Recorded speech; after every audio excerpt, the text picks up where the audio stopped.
seperti salju dan rambut. Ya, pengantar ini singkat para sahabat.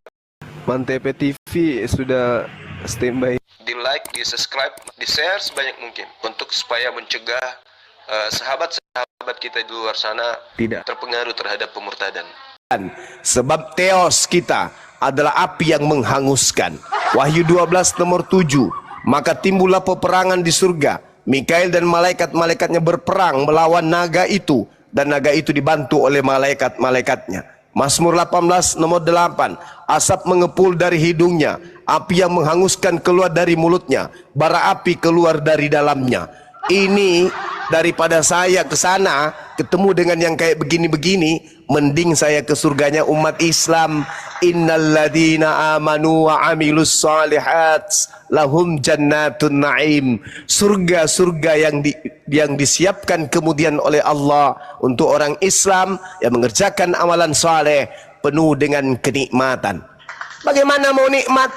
Orang ke surga, asap mengepul dari hidungnya, api yang menghanguskan keluar dari mulutnya, bara api keluar dari dalamnya. Ini mau kayak mana kenikmatan seperti itu? Belum lagi 2 Tesalonika 1 nomor 7. Dan untuk memberikan kelegaan kepada kamu yang ditindas, dan juga kepada kami, pada waktu Tuhan Yesus dari dalam surga menyatakan dirinya bersama-sama dengan malaikat-malaikatnya dalam kuasanya di dalam api yang menyala-nyala. Alamak, ini kita mau ke surga, gosong, kita gosong, gosong. Mending saya di hotel, atau sekali lagi mending saya di wisata Rumah Hobbit Belangi. Di sana lebih enak, sejuk, pemandangannya bagus, daripada saya ke surganya Kristen dengan pola kayak begitu.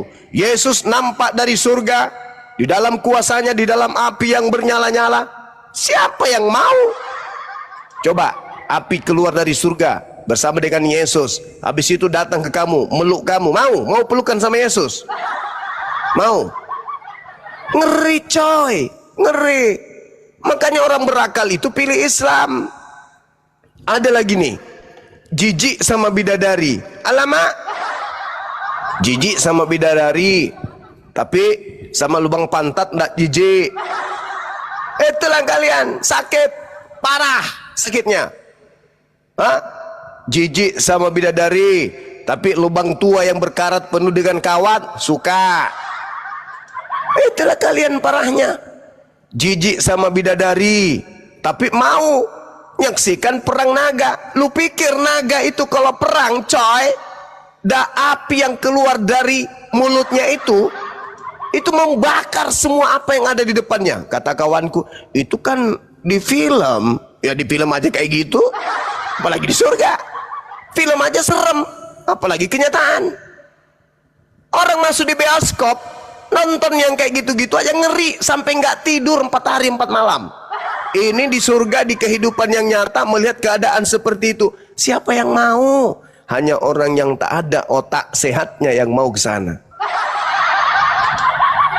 Kalau di surganya umat Islam, jannatun naim, penuh dengan kenikmatan. Mata memandang nikmat, hidung mencium nikmat, kuping mendengarkan nikmat, tangan memegang nikmat, kaki berjalan nikmat, baring nikmat, duduk nikmat, berdiri nikmat, berjalan nikmat, seluruhnya penuh dengan kenikmatan. Jannatun naim, tidak bisa dibayangkan. Subhanallah.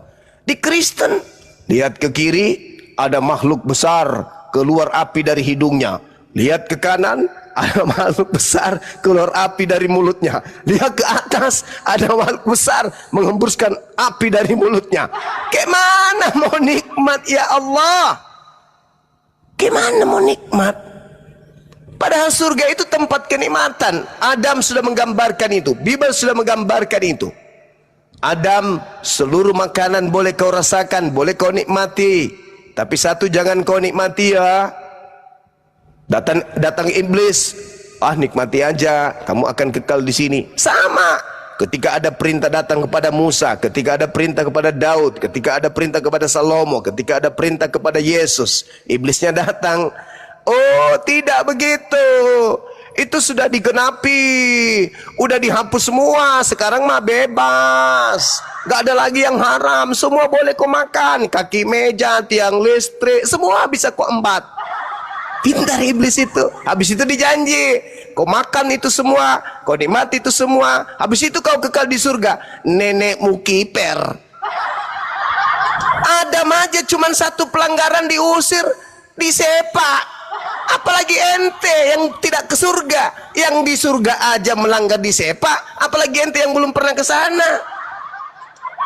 Boro-boro masuk surga, yang ada masuk penjara. Gak ada itu, mimpi, hayalan. Iblis itu pandai. Sebagaimana iblis kemudian memperdaya Adam alaihissalam, begitulah juga Paulus memperdaya orang-orang Kristen ini. Itu fakta, itu real. Endingnya di mana? Innal ladzina kafaru min ahlil kitabi wal musyrikina fi nari jahannam. Tidak setiap orang yang memanggil aku Tuhan, Kurios, junjungan, hormat kami padamu. Bukankah dulu kami bernubuat pakai namamu, bermujizat pakai namamu, mengusir bom-bom pakai namamu? Pada saat itulah aku akan berterus terang kepada mereka, enyahlah daripada aku, kalian semua adalah pembuat kejahatan, aku tidak mengenal kalian. Nanti alasannya apa? Oh, itu di akhir zaman, Bang Suma. Oh, itu yang memakai nama Yesus tapi tetap melakukan kejahatan. Oh, sampainya ajal datang, terus mampus. Pakai akal dong. Jangan mau terkena tipu daya iblis. Tipu daya iblis itu selalu memutarbalikkan fakta. Yang dikatakan kenikmatan dirubah bukan kenikmatan. Dikatakan bangkit dengan jasadnya di surga, bisa makan minum bersama dengan Yesus, dirubah. Enggak, di sana kita cuman ruh aja. Semua dirubahnya, diputar balikkan semua fakta. Kita ini adalah hamba karena kita ini adalah enggak, kalian bukan lagi hamba, tapi kalian majikan, nenekmu tuyul. Semua dirubahnya. Yesus datang, aku tidak berkata-kata dari diriku sendiri. Oh, dia seenak perut. Ke gereja tak ada perintah, menyembah Yesus tak ada perintah, makan babi nggak ada perintah, nggak bersunat nggak perintah, semuanya bikin-bikin sendiri. Yesus nih, Yesus yang katanya dari surga, yang katanya berasal dari Bapa, yang katanya Bapa itu sendiri, toh tidak berkata-kata dari dirinya sendiri. Kristen saking merasa Tuhannya, bikin aturan sendiri, Cak Kangkung, enak-enak sendiri dia. Masuk ke surga boleh makan babi, masuk ke surga boleh tidak bersunat, masuk ke surga boleh tidak menyembah Elohim, masuk ke surga jangan lagi taat kepada perintah Tuhan, masuk ke surga jangan lagi menjadi hamba Tuhan, masuk ke surga setara dengan Tuhan, semuanya adalah Mesias. Kan cuplis itu. Iblis mana yang kemudian menginginkan anak keturunan Adam ini untuk taat kepada perintah Tuhan? Nggak ada. Kerja iblis hanya membayang-bayangi kemudian anak Adam, agar anak Adam itu kemudian tidak menyembah kepada ciptaannya, penciptanya. Itu. Nah, ini yang terjadi sama Kepas. Nggak usahlah terlalu muluk-muluk dulu, saudaraku Kepas. Kau bercermin sekarang, kau bayangkan itu kepalamu membesar seperti lapangan bola. Kau bayangkan itu matamu membesar seperti drum, gigimu. Habis itu kau julurkan lidahmu sepanjang 5 meter keluar. Juma, kau masih nekat jadi Islam. Sangat nekat kau, Juma. Kau semua. Sebagaimana Yesus juga Islam. Kau Islam masih nekat. Yesus juga Islam. Anak Maria seorang Islam yang taat. Nampak kali botol otakmu. Kok nampak pula botol. Yesus itu juru selamat. Botol kau. Bukan juru Kristen. Botol kau Juma. Yesus bukan pengikut Kristus. Tapi dia adalah juru selamat. Jangan emosi. Jangan emosi. Tahan ucoknya, jangan emosi, santai, santai. Otakmu jongkok. Otakmu jongkok. kasihan kali kelihatan emosi. Bodoh, kelihatan kali Kalau mau bodoh kau diskusi Juma. jangan kayak gitu, Mabayang. Botol. Kalau mau diskusi, Mabayang. Kelihatan emosi, Oh, emosi botol. nih. Botol. Emosi Bawah nih. aja di bawah, udah di bawah. Emosi nih. Yang botol itu yang menyembah Yesus, itu yang botol. Yesus manusia yang sibuk menyembah kepada Tuhan, kau sendiri sibuk menyembah Yesus. Itu namanya goblot. Masalah Jadi gini, generasi. Nah, lanjut. Memang Bang Joma Iya. kita kan tadi kan poin pertama kan udah saya bilang kitab suci kita aja sudah berbeda, penjelasannya aja sudah berbeda. Artinya sebenarnya kan Tuhan kita ini udah beda. Elohim sekarang Bang Juma mengakui nggak Allah SWT sama dengan Elohim? Kalau Tuhan saya itu tidak berawal, tidak berakhir, berbeda dengan Tuhanmu, berawal, berakhir. Akulah awal, akulah akhir. Kalau Tuhanku enggak, Tuhanku enggak maha awal, Tuhanku enggak berawal. Nah, kalau Anda berbicara mengenai Elohim, Elohim yang dimaksud di sini adalah Dia yang berfirman kepada Nabi Musa alaihi salam, yang mengutus Nabi Ibrahim alaihissalam, maka itu adalah Tuhan kami. Kami menyebutnya dengan sebutan Allah. Saudara-saudara kami Yahudi menyebutnya Hasem atau Eloah. Abraham, Eloah Ishak, Eloah Yakub. Mereka menyebutnya Yod-He-Vav-He atau Yehova. Hakikatnya sama, gelarnya berbeda.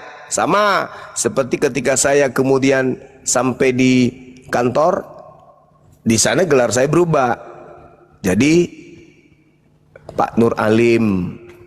Kalau saya kemudian ke tempat latihan, saya berubah lagi Sensei Alim. Kalau saya di sini dipanggil Bang Zuma, tapi oknum yang sama. Begitulah pencipta langit dan bumi.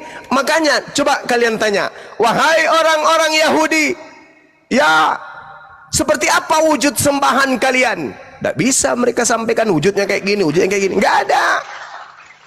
Apakah karena tidak ada maka Tuhan mereka nggak ada? Enggak dong. Umat Islam tanya, wahai umat Islam, seperti apa wujud Tuhanmu? Nggak ada yang bisa menyerupai. Apakah karena tidak ada maka tidak dikatakan tidak ada? Enggak. Kenapa? Karena kita ada pada zona makhluk yang tidak bisa menggambarkan pencipta kita. Seibarat meja tidak bisa kemudian menggambarkan tukang kayu. Tapi kalau Kristen ditanya,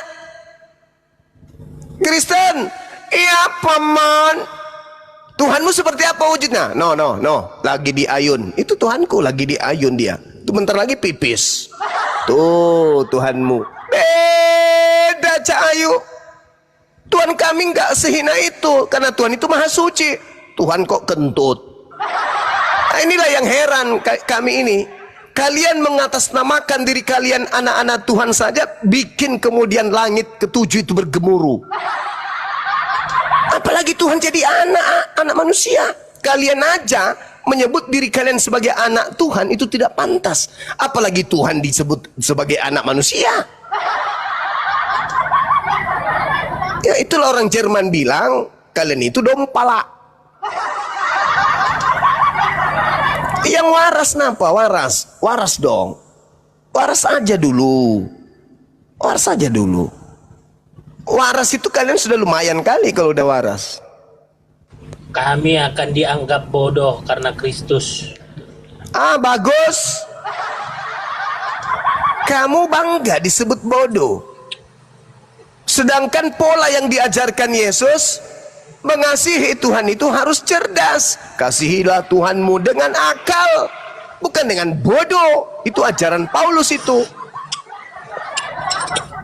Manusia dituntut untuk menjadi pemimpin. Wa isqala rabbuka lil malaikati inni ja'ilun fil ardi khalifah. Bagaimana mau jadi pemimpin kalau dia tuyul, kalau dia bahlul, kalau dia dongots?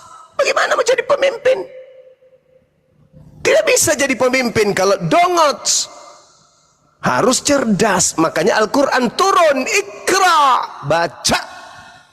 Iqra, baca dengan hatimu, perasaanmu, matamu. tanganmu, kakimu, baca semuanya. Itu baru sesuai dengan tugas dan kewajiban kita turun ke bumi ini. Ya, turun ke bumi jadi bodoh, kera itu namanya, monyet. Gak ada kayak Izin, gitu, Bu. udah. Ya, Udah silakan. izin. Ini sen-sen yang di atas itu yang tadi diceritain. Sen-sen. Ya, assalamualaikum warahmatullahi wabarakatuh. Waalaikumsalam warahmatullahi wabarakatuh. Halo semuanya, apa kabar? Alhamdulillah, masya Allah, kami baik. Alhamdulillah. Gimana nih jadinya nih, Bang? Ini adik yang ini ya, yang kemarin diislamkan sama Kodondi ya. Dondi. Iya. Iya, Bang. Allahu Akbar, masya Allah. Iya, iya, iya, iya. Saya hanya ingin bercerita sedikit. Saya pernah kurang lebih sepekan setiap saya sholat itu saya menangis. Menangis karena penghinaan seorang wanita laknat biadab terhadap Tuhan saya dan terhadap Nabi saya. Saya dendam sampai hari ini. Saya tidak tenang kalau orang itu tidak kemudian mendapatkan upah dari hinaan yang dia lakukan, penghinaan terhadap Tuhanku. Dia nyiksa saya, dia nyiksa, aku nggak bisa tidur atas penghinaannya terhadap Tuhanku, yang dia katakan Tuhanku itu turun ke bumi menjadi batu berbentuk vagina, dan dia menyebut Tuhanku dengan sebutan Allah. Itu yang membuat saya sakit. Sedangkan di dalam kitab mereka mengambil nama Allah, nama Tuhanku, lalu kemudian dia menyebut nama Tuhanku dengan sebutan yang sangat menghinakan itu. Itu Adinda, kalau perlu saya panggil kamu anak, sedih saya, sakit. Apa yang kami takutkan selama ini, apa yang kami khawatirkan selama ini, apa yang membuat kami hadir di sosmed ini, memang menghalau orang-orang seperti dia. Tugas kami memang menghalau gerakan-gerakan pemurtadan yang dilakukan oleh dia. Penghina-penghina Allah, penghujat Allah, pura-pura mu'allaf, 2 bulan murtad hanya untuk mendapatkan kemudian sertifikat mu'allaf, biar dia bisa menjual kepada Oten bahwa dia adalah seorang murtadin, agar dia bisa mengenyangkan perutnya sendiri. Saya ini korban. Kegiatan Islam dia datang, tempatku, tempat internal umat Islam dia datang, alasan sidak. Dia sidak umat Islam yang sedang beribadah, datang tempat kami dengan mulut besarnya, dengan kesombongannya datang. Habis itu kami nggak mau temui, alasannya lagi karena kami takut sama dia. Bukan kami takut, darah kami masih mendidih. Saya takut kalau saya ketemu langsung, saya kunyah jantungnya. Makanya saya sadar, saya nggak boleh keluar dari tempat saya waktu itu. Datang ke tempat saya nantang. Saya ini sangat nasionalis kalau boleh dibilang. Kalau darah keislaman saya, darah jihad saya yang berbicara hari itu, demi Allah, jantungnya aku kunyah, ginjalnya aku lumat, matanya aku isap. Tapi aku tahan diri. Ini negara kesatuan, ini negara hukum. Aku tahan diriku dalam kamar. Orang itu datang kepadaku dengan menantang saya untuk berdiskusi dan seterusnya. Tapi setelah saya nahan diri, justru dia viralkan saya jadi penakut. Hah? Umat Islam penakut? Mana ada sejarahnya umat Rasulullah jadi penakut?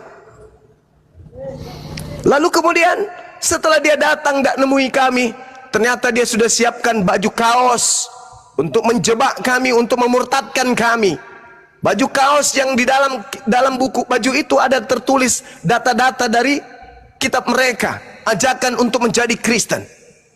Lalu baju itu saya ambil dan saya bakar.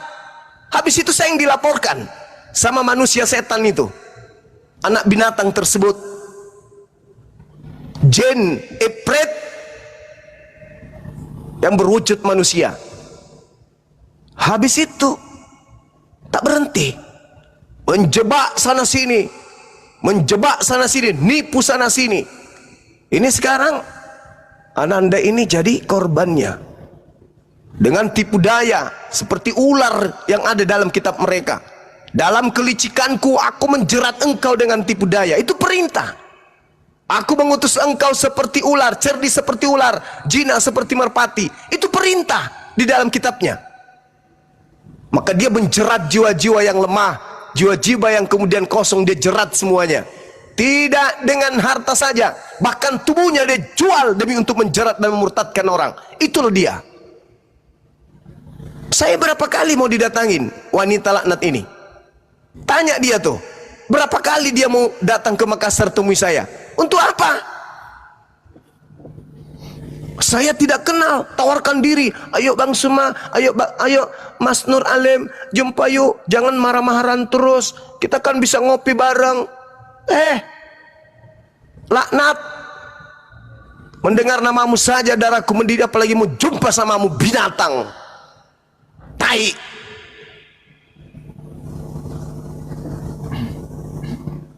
Busuk manusia itu pun tidak akan pernah aku maafkan. Membusuk dia tidak akan pernah aku maafkan.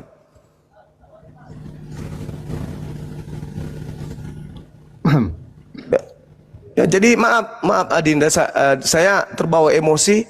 Ya, saya masih teringat kali hujatan-hujatannya terhadap Tuhanku, terhadap nabiku, dengan sombongnya, dengan pongahnya menghina Tuhanku, tertawa, terkeke-keke, pakai hijab segala macam. Pingin rasanya ku makan mentah jantungnya orang itu. Oke. Ya, silakan. Oke, saya mau ngomong juga ya teman-teman. Bismillahirrahmanirrahim. Di sini saya nggak tahu ya permasalahan Bang Zuma dengan Bu Lina seperti apa. Jangan panggil Bu Lina di sini, panggil aja Lina. Oh iya, udah. Gini ya Bang Zuma ya, mohon maaf sebelumnya. Sekarang ini saya tahu kondisi beliau, jadi beliau sudah cukup tersiksa dan atas sakitnya itu loh Bang Zuma. Jadi saya juga sebenarnya dari ini ya Bang, sebenarnya saya tuh mulai meragukan Islam tuh bukan dari Bu Lina sebetulnya, bukan dari Lina, karena memang saya awalnya tuh nontonnya tanpa ragi, terus nonton Edis, terus nonton siapa lagi ya yang ada di YouTube tuh namanya channelnya Sunnah Nabi. Jadi memang ada penyerangan terhadap Islam dengan data-data Islam sendiri. Jadi saya di situ mulai ragu. Nah, ketemu dengan Lina ini, memang itu nggak sengaja di komal TikTok. Dan saya di situ cuma ngomong aja, saya ragu dengan Islam, saya mau belajar Kristen. Nah, ditawarinlah Alkitab. Ditawarin Alkitab, ya udah, nanti hubungi nomor admin ya. Ya udah saya hubungi, dikasih alamat saya, dikirim Alkitab. Adinda, mohon di depan kami di sini jangan sebut surat kabar dari barat itu dengan sebutan Alkitab. Sebut Bible. Bible, iya. Oh, mohon. Iya, Ya, silakan. Baik. Kasihlah Bible begitu. Jadi memang kalau dari saya sendiri, saya akui memang lemahnya iman saya, teman-teman. Lemahnya iman saya dan gampangnya saya terpengaruh oleh media-media. Dan saya juga pada saat itu sudah nggak tahu kenapa ya, saya ngerasa skeptis aja gitu dengan ulama-ulama Islam. Saya ngerasa saya kalau nanya ke ulama juga pasti mereka cari pembenaran, saya mikirnya begitu. Jadi saya cobalah cari-cari gali di informasi di luar yang mungkin saya pikir lebih objektif dari segi sejarah maupun data-data yang ada. Tapi kan memang nyatanya mereka pun sebetulnya benci dengan Islam, jadi mereka subjektif juga jatuhnya dari sumber-sumber yang saya baca itu. Nah, jadi pada saat itu saya mulailah belajar tentang kekristenan, dan kebetulan pada saat itu yang bersedia ya Lina, ya Mbak Lina itu bersedia. Jadi saya sebetulnya masuk Kristen itu bukan karena dia, tapi karena memang saya sendiri ya. Ini dulu saya sendiri yang cari, kebetulan dia tuh hanya fasilitator aja pada saat itu ya. Jadi disitulah saya belajar dengan dia segala macam. Udah, Tapi saya sekarang udah taubat dan kembali kepada Islam karena ya itu tadi, saya pertama ingat ayah saya ya teman-teman, ingat ayah saya ini seorang ustadz gitu, seorang ustadz. Saya juga mikirin perasaan ayah saya gimana. Nah setelah itu juga saya nonton debat Islam dan Kristen tuh di Bang Donditan, di Koh Donditan. Awalnya saya nggak pernah mau tahu gitu isinya apa. Tapi setelah saya nonton itu, saya akhirnya ragu sendiri dengan apa ajaran Kristen, karena memang di tiap debat Koh Donditan itu beliau selalu mendominasi. Jadi sampai akhirnya, loh kok begini gitu ya. Akhirnya saya pilih untuk balik lagi lah ke Islam, dan alhamdulillah Koh Dondi bersedia gitu. Saya juga minta maaf lah buat teman-teman semua yang Islam. Mungkin saya dulu juga pernah lah, walaupun nama saya nggak seterkenal orang-orang yang lain, saya juga pernah jadi pembenci gitu untuk Islam. Padahal saya lahir di keluarga Islam. Saya menyesal sebetulnya karena hal itu ya. Saya juga ya dalam hati saya lah, saya bertobat sungguh-sungguh kepada Allah Subhanahu Wa Taala. Semoga teman-teman yang lain nggak ada yang ngalamin kayak saya. Saya kalau kalian semua ragu, misalkan mulai ragu dengan ajaran Islam atau yang lain, kalian tanya dulu lah ke ustadz-ustadz kalian. Dan satu lagi, jangan lihat Islam itu dari orang-orangnya. Karena Koh Felix Siau pernah bilang begini, kalau saya lihat Islam itu dari orangnya, maka saya mungkin akan murtad lagi. Jadi memang semua orang tuh nggak ada yang sempurna teman-teman. Ya, nggak ada yang sempurna. Kalau kalian masih terus mencari kesempurnaan di dunia ini, itu nggak akan pernah dapat. Nggak akan pernah dapat kesempurnaan itu, dan tidak akan pernah kalian temui. Ya, jadi kalau kalian selalu nuntut bahwa orang-orang Islam harusnya begini, harusnya begono, enggak. Kalian fokus ke diri kalian sendiri dulu deh, perbaiki diri kalian sendiri. Apakah kalian sudah baik? Apakah kalian sudah menghilangkan rasa benci kepada orang lain, iri hati di dalam diri kalian, di dalam hati kalian? Coba deh kalian pikir ke situ dulu sebelum kalian menjudge orang lain. Dan untuk Bang Juma, mohon maaf ya, saya juga nggak bisa cerita banyak tentang Lina karena saya juga sejujurnya saya berat lah kalau cerita itu, karena saya tahu kondisinya Bang Juma. Jadi saya nggak mau banyak cerita, tapi saya mau menyampaikan aja buat teman-teman yang lain, jangan sampai apa yang saya alami itu terjadi buat teman-teman Muslim yang lain. Sekarang perkuat iman kalian gitu. Makasih lah buat para apologet Islam yang sudah membentengi akidah umat Islam. Ya. Bang Sen, bentar. Izin Kang. Ya. Hampura. Bisa open cam nyakangnya? Nggak bisa Bang, karena ini kan akun baru saya. Iya, maksudnya nanti biar saya iniin ke teman-teman untuk di follow biar bisa Akang open cam. Oh, nggak tahu, cobalah ya. Ya.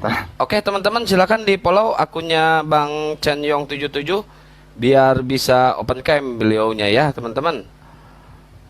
Silakan di follow. Bang Hadi monitor, Bang Hadi, Bang Kores. Di copy, di monitor. Siap.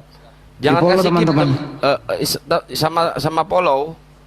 Kalau gift doang nanti nggak bisa open cam. Ya, Ya, sambil jadi, nunggu. Silakan Gerunda. Jadi ini ada hikmahnya ya, Dinda Cene, namanya Cene ya? Iya Bang, nama Iya. panggung lah Chen. Iya, ada hikmahnya, Adinda. Bisa jadi keterpurukan dirimu yang kemarin itu bisa jadi penyebab teman-teman yang lain itu bisa tertolong, bisa terbantu. Karena bukan hanya ada 1, 2, 3 orang yang mengalami hal yang sama seperti engkau. Banyak sekali. Karena memang mereka punya misi seperti itu. Mereka melakukan ini memang sudah terencana memang. Sudah terencana, sudah terprogram. Nah, dulu program mereka itu hamilisasi. Sekarang sudah bukan lagi hamilisasi nih sekarang. Berubah lagi nih. Nah inilah yang kita sangat-sangat tidak inginkan terjadi kepada generasi Islam. Maafkan kami yang ada di apologet Islam ini, kalau keras terhadap mereka para penghujat, tegas terhadap mereka para penista agama. Kami tidak peduli, kami dibenci oleh sebagian orang dari kalangan Islam itu sendiri. Metode dakwah Bang Suma dan teman-temannya itu salah. tidak harus seperti itu. Saya tidak peduli, dibunuh pun saya tidak akan pernah mundur. Kenapa? Hal yang Adinda alami ini yang saya tidak inginkan terjadi. Jadi apa yang saya gaungkan beberapa tahun belakangan ini, itu bukan muluk-muluk.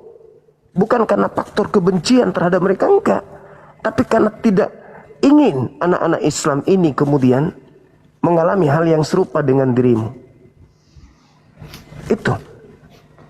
Mereka pandai. Yang kalau Adinda ini saja, adik Cene ini saja, seorang anak dari seorang ustadz. Kalau nggak salah, Bapak punya pesantren ya? Baru mau bikin, Bang. Baru mau bikin. Tapi seorang pendidik kan? Iya Bang, makanya itu. Nah tuh, seorang pendidik, seorang ustadz, anaknya bisa mereka jerat. Apatah lagi anak-anak kita yang tiap hari hanya main HP, yang sudah jauh dari nasihat, mendengarkan nasihat orang tua. Orang tuanya juga sibuk kemudian mengejar prestasi saja tanpa memperhatikan anak-anaknya. Yang level seperti ini saja bisa dijerat, apatah lagi anak-anak kita yang lain.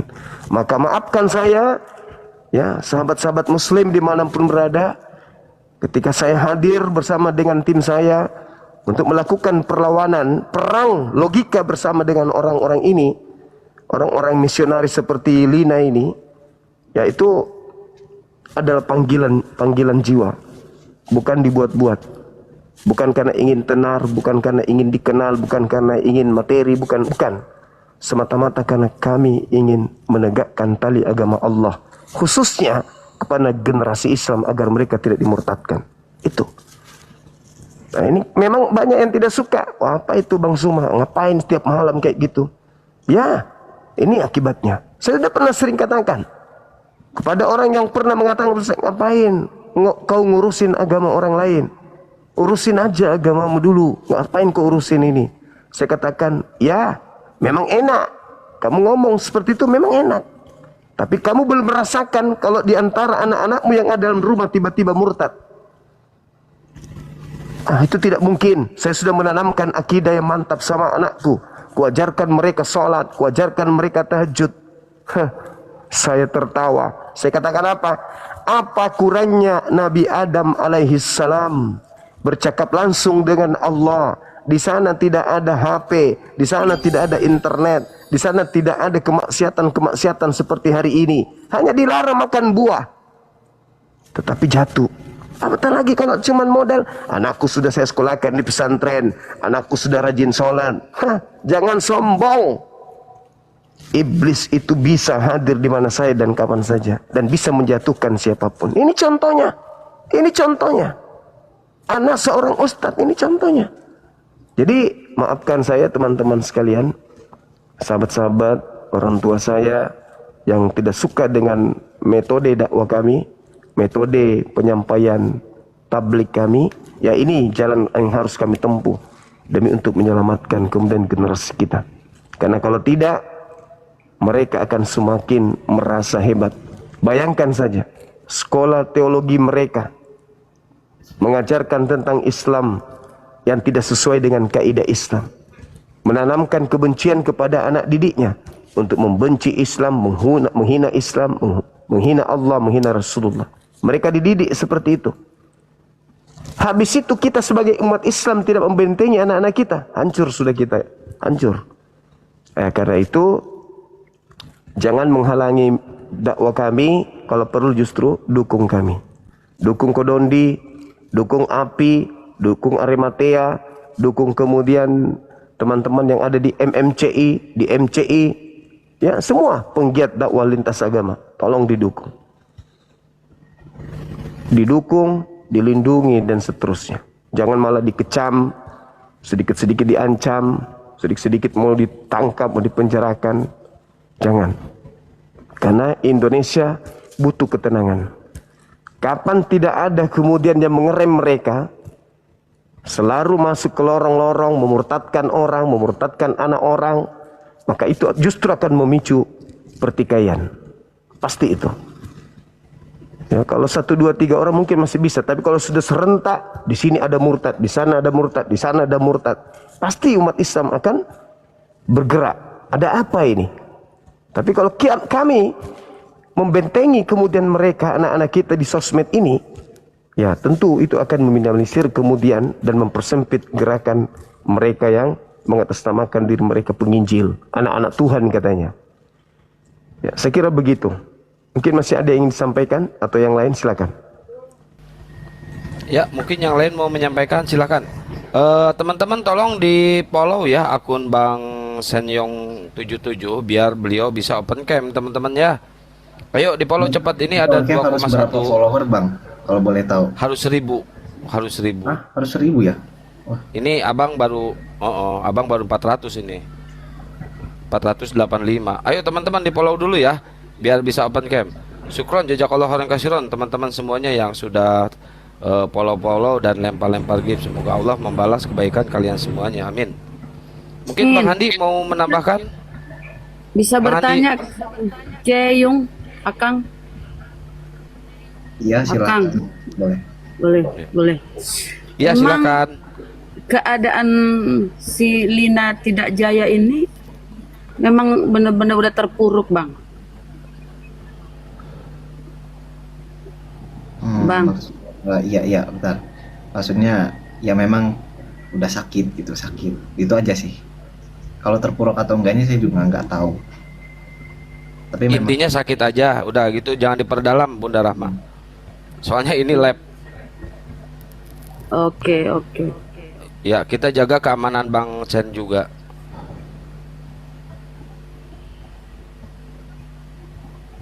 Ya Allah itu maha adil ya. Cek.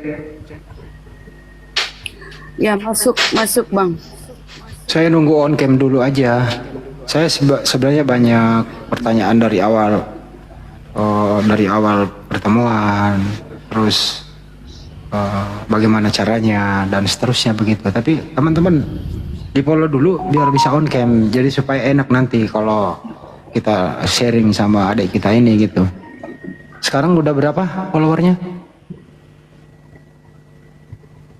nggak tahu, saya nggak bisa. Baru 500. Katanya udah bisa Baru on cam 500. tadi, kata yang komen. Belum bisa. Tetap harus 1000. Akun baru sekarang harus 1000 tetap. Nggak bisa Bang. Jangan percaya yang 400 sudah bisa, 200 sudah bisa. Jangan percaya. Harus 1000 tetap. Saya 2 kali bikin akun sama Ustadz Alif. Harus 1000. Apa saya mulai aja ya? Ini emang netizen ini sotoy ini. 1000 baru bisa. Assalamualaikum Guru. Waalaikumsalam. Assalamualaikum warahmatullahi wabarakatuh. Iya, Dek. Ya, Wah ini malam ini seru nih. saya mulai dulu ya. Kenal ya, siapa sih nama lengkapnya bro? Nama lengkap saya tuh Muhammad Ilyas Nasrullah. Oh bro Ilyas, saya Andi gitu. Panggilnya Kenal. Cel aja ya. Gak apa-apa. Semoga ada waktu kita bisa ketemu lagi nanti ya di jumpa darat sambil ngopi. Amin. Insya Boleh Allah, nggak? Pak. Boleh nggak ceritain awal mula ketemu si Brekele ini? Awal mula ketemu bisa diceritain bang?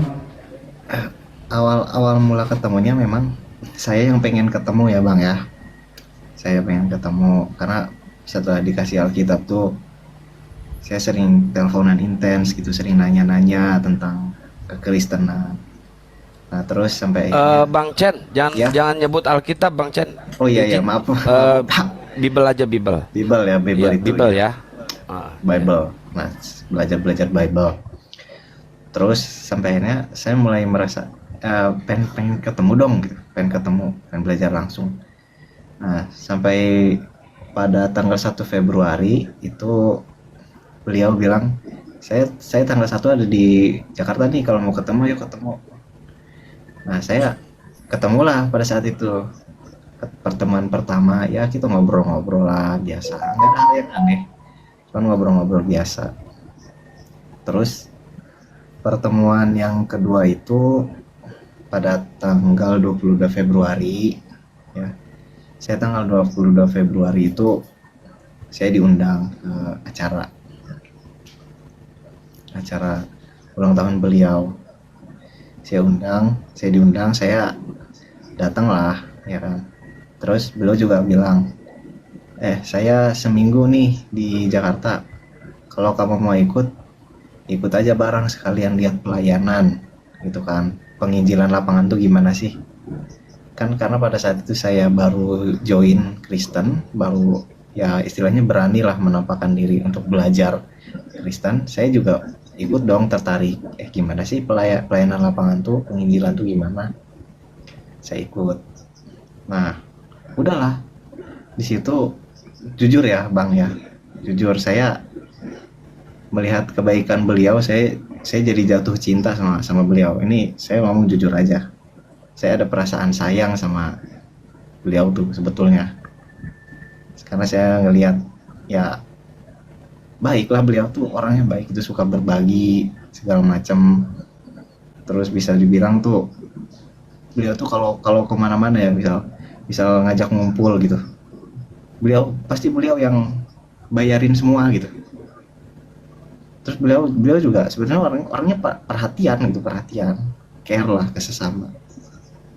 Makanya saya nggak tahu kalau misalkan beliau itu banyak yang benci, ya mungkin di luar image dia yang asli gitu. Dia kan punya personal branding Lina Wijaya gitu, Lina Wijaya yang seperti apa saya juga nggak tahu ya sebelumnya, karena memang saya kenal beliau tuh baru gitu. Saya tidak tahu masa lalunya seperti apa, yang katanya bisa dibilang tuh mungkin masa-masa jayanya lah, masa-masa jayanya di Oke. Oke, udah paham. Artinya sambil ingin belajar Bible ada rasa kan gitu ya. Iya. Itu intinya. Terus berapa kali pertemuan intens apa yang Anda bahas? Masalah hati kah atau masalah Bible kah atau apa yang Anda bahas di kala ketemu? Silakan. Macam-macam sih Bang. Di samping kita pelayanan, penginjilan lapangan, bagi-bagi istilahnya bagi-bagi berkat lah ya. Ada ketemu teman-teman pendeta, bagi-bagi obat kayak gimana, pelayanan lah gitu, gimana sih melayani orang gitu ya istilahnya. Sambil itu juga kita ya jalan-jalan bareng gitu sebagai pasangan yang Pelayanan ya. Oke, lanjut. ya. Maaf ya kalau saya potong. Terus kemudian apa yang menyebabkan sehingga Anda murtad dan dibaptis? Karena jatuh cinta kah? Enggak. Atau karena hal lain kah? Silakan. Kalau itu seperti yang saya bilang tadi, saya memang ragu dengan Islam, sehingga waktu itu ditanya, kamu siap gak kalau dibaptis sekarang? Terus saya bilang saya siap dibaptis kapanpun, tapi saya memang nggak mau, itu bukan tujuan utama saya gitu ya dibaptis. Saya memang maunya belajar aja, pengen tahu. Toh karena pada kenyataannya yang penting percaya, masalah baptis itu bisa belakangan gitu. Maksud saya begitu. Saya juga nggak mau buru-buru, tapi saya bilang kapanpun saya siap. Oke, kata beliau, karena kondisi penyakitnya mungkin takut nggak ada umur atau apa, katanya udah baptis buru-buru aja ya, bulan kemarin tuh baptis aja ya, biar siapa tahu ini terakhir saya lihat kamu. Itu saya di situ sedih Pak, sebetulnya Pak, sedih saya terharu lah, gimana ya, gimana lah, susah dijelasin itu. Nah ya udah saya ikut, saya dibaptis lah pada saat itu.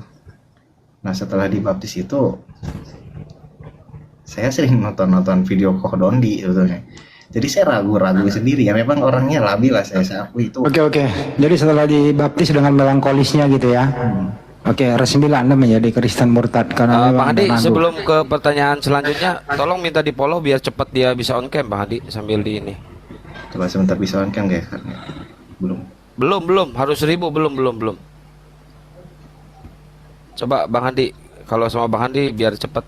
Netizen yang 2K ini ya, silakan di follow saudara kita biar bisa open cam.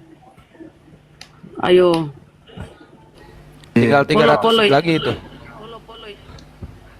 Ayo teman-teman, semangat. Izin Terima ya, kasih lanjut ya. lagi ya. Ya, Izin ya lanjut. Bang Yuma izin ya lanjut lagi ya. Pertanyaannya Silakan. Ya. Silakan. Dan ini menarik ini soalnya sebagai apa ya, bentuk edukasi juga di luar sana bahwa banyak intrik-intrik itu loh. Ya kalau teman-teman ada yang lain nanti habis ini nggak lama kok Karena ini harus ditanya gitu loh.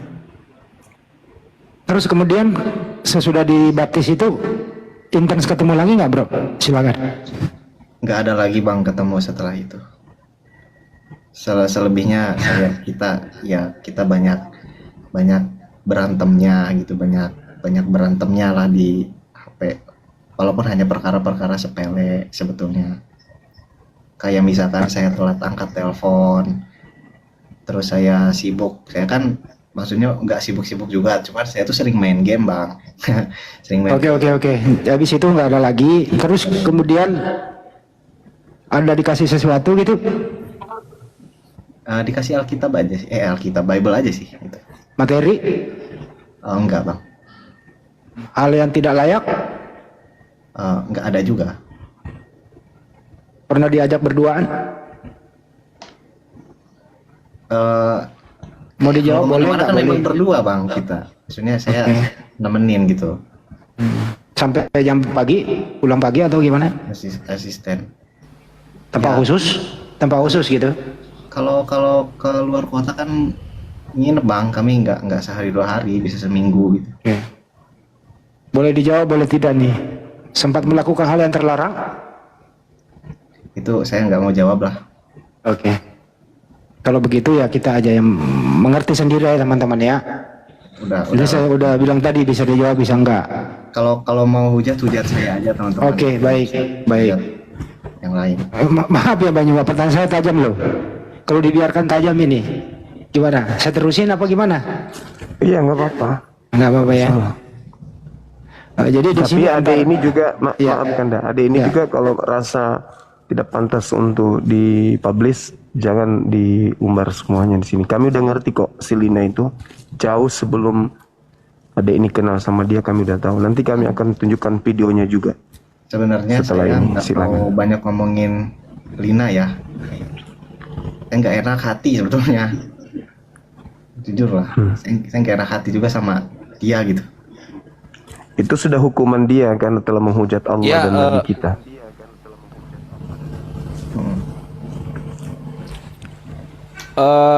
Bang Sen, Lina Wijaya udah tahu rumah Bang Sen soalnya ya. Udah bang, saya tuh terbuka. Nah itu ya. Siap. Chen, lu tuh takut sama ini, takut sama Lina. Enggak bang, saya Bagus. jaga perasaan lah. Saya kelarin dulu baru saya tutup nih, tinggal 2. Iya, Saya kelarin silakan, dulu. silakan. Ya. Masih ada rasa cinta kayaknya. Saya kelarin dulu Bunda, izin. Pernah nggak ngasih tahu dia tinggal di mana, Bro? Stay di mana? Jakarta kah? Luar Jawa kah? Maksudnya saya ngasih tahu. Enggak, dianya, si Berkele ini. Iya pernah. Di mana? Kalau bisa jawab bisa enggak? Saya nggak jawab deh kalau itu. Oke, makasih. Enggak apa-apa. Lanjut ya, terakhir nih. Kenapa Anda kembali ke Islam? Apa karena cinta bertepuk sebelah tangan atau karena memang saya dibaptis Kristen ini kok begini banget gitu loh. Yang mana nih yang membuat Anda kembali? Yang saya bilang tadi bang ya, saya nonton video-video debatnya Kodonditan, jadi saya ragu sendiri. Karena pada saat itu yang bikin saya tambah ragu yaitu saya tuh kan asisten ya, saya disuruh ngehubungin Kodondi buat katanya mau silaturahmi nih, Bu Lina nih mau silaturahmi. Jadi ya udah hubungin, saya ada nomornya nih. Saya bilang mau ke Kodondi Malab Center, saya ada nomornya nih. Saya hubungin, ya udah bilang aja mau silaturahmi dari Bu Lina Wijaya. Nah ketika itu Kodondi bilang nggak kenal Bu Lina Wijaya, terus Bu Linanya nggak terima gitu. Ya udah kalau nggak kenal nggak usah. Terus Kodondi kan nantang balik, ya udah kita Oke, debat cukup. aja. Artinya Anda mendengarkan diskusi debat-debat selama ini. Anda ada rasa penyesalan nggak, Bro? Wah ada lah pasti. Ungkapkan di sini aja, tapi nggak usah lah ya. Penyesalannya nggak usah, kita semoga kedepannya lebih baik. Itu sih dari saya. Selamat kembali ke Islam. Pertanyaan soalnya banyak, tapi berbagi sama yang lain. Makasih, kembali ke host. Woi, dia bikin VT galau-galau loh, Chen. Gara-gara lu kayaknya. Udahlah bang. Cinta nggak usah yang beginilah. dulu gitu-gitu deh. Anyway Chen, gini ya, ini gue terakhir untuk yang untuk yang Lina Wijaya ini. Yang nyosor duluan, lu atau dia? Gua akuin gua, Bang. Oke, lanjut. Berarti jaratnya berhasil. Nah ini salah satu ininya, videonya ya. Mungkin sebelum kenal sama Lina adik ini. Yang menghina dan menistakan Islam. Ya, izin saya putarkan dulu kalau gitu ya, Guru Nda. Mungkin masih ada yang ingin disampaikan sama ini, adik Ceni. Saya mau menyampaikan teman-teman yang di bawah, teman-teman Iya. yang nonton, kalian boleh kesel ya sama Bu Lina mungkin karena perkataannya atau apa. Tapi saya mohon memaafkan dan udah jangan dihujat atau gimana. Ya karena sakitnya itu udah nggak bisa diapa-apain teman-teman. Dia dengan sakitnya saja sudah menderita. Udahlah, saya juga nggak tega gitu loh. Assalamualaikum warahmatullahi wabarakatuh. Waalaikumsalam. Waalaikumsalam warahmatullahi Waalaikumsalam. wabarakatuh. Ya, Tapi jadi izin ya. gini, Waalaikumsalam. Dinda Ceni, adik ini juga jangan mau mempersamakan kami umat Islam ini, perasaan kami ke dia dengan perasaan dirimu, Dek. Kami tidak akan pernah memaafkan. Mungkin setelah dia mati membusuk baru kami maafkan. Berbeda kami dengan dirimu, kamu kan pernah dekat, pernah jadi asistennya, wajar itu. Kami sebagai umat Islam gak terima atas hinaannya. Jadi kami tidak akan pernah memaafkan. Sampai dia membusuk di neraka pun kami tidak akan maafkan. Itu. Ya, jadi adik ini silahkan Anda maafkan karena Anda pernah dekat, itu perasaan ya, kami memaklumi itu. Tapi kalau kami tidak ada maaf bagi Lina Wijaya. Itu. Kasih. Saya simpulkan juga tadi hasil pertanyaan saya, ini anak hati-hati di luar sana. Misionaris itu banyak mempergunakan cara, bahkan menjual dirinya demi untuk mendapatkan orang bisa murtad. Apapun yang dia lakukan. Jadi waspada terhadap misionaris di sekitar Anda. Itu kesimpulan dari tadi atas pertanyaan saya ke beliau ini. Makasih, lanjut. Ya, izin. Sebelum saya putarkan videonya, teman-teman yang di bawah, kalau komennya kurang benar ya, kalian kan samalah Muslim lah ya. Coba penyemangat aja komennya. Atau kalau enggak, saya tutup aja komennya ya, biar kalian enggak kasihan Bang Chen-nya. Ini Bang Chen ini baru loh, baru balik lagi ke Islam, baru bersahadat lagi. Jangan sampai Bang Chen merasa nggak enak atau merasa sakit hati dengan oknum-oknum yang komennya itu nggak benar.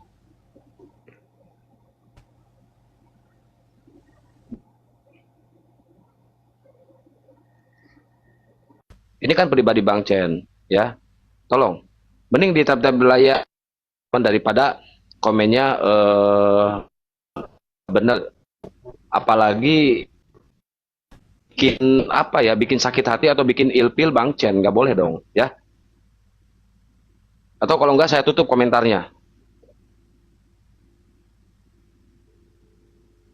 Papa, Bang Chen aja jangan baca di bawah, itu luapan hati mereka karena kita ini saya aja dengar hujatannya tuh sakit. Jadi jangan baca Bisa di bawah. nasihatin Bang Chen, Bunda aja kalau baca yang komen Ya makanya Bang Chen jangan baca, itu luapan netizen karena dia menjerat Bang Chen dengan cintanya itu loh. Sekarang Kan intinya udah kan sudah lewat, sudah biar aja lewat lah.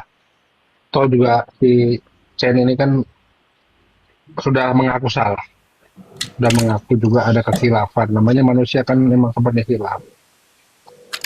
Ya sudah, yang penting gak usah lagi kita ini jadikan aja pelajaran supaya yang ini tuh terjadi sama anak-anak kita, ponakan, cucu segala macam, dengan jeratan-jeratan begitu dimurtadkan. Ya ini jadi pelajaran aja sudah.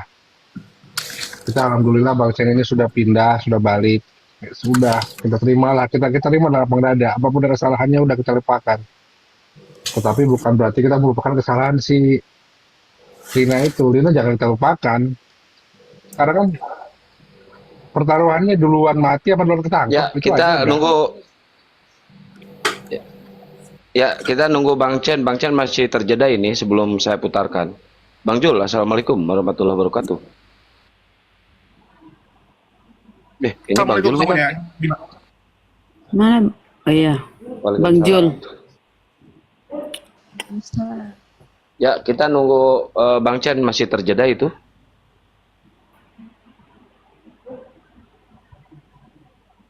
Sabar ya teman-teman, sambil di follow-follow Bang Chen-nya biar bisa open cam.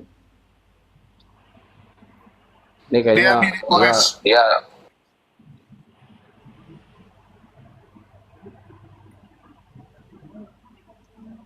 Jadi telepon itu udah biarin aja. Ya, di telepon itu pasti.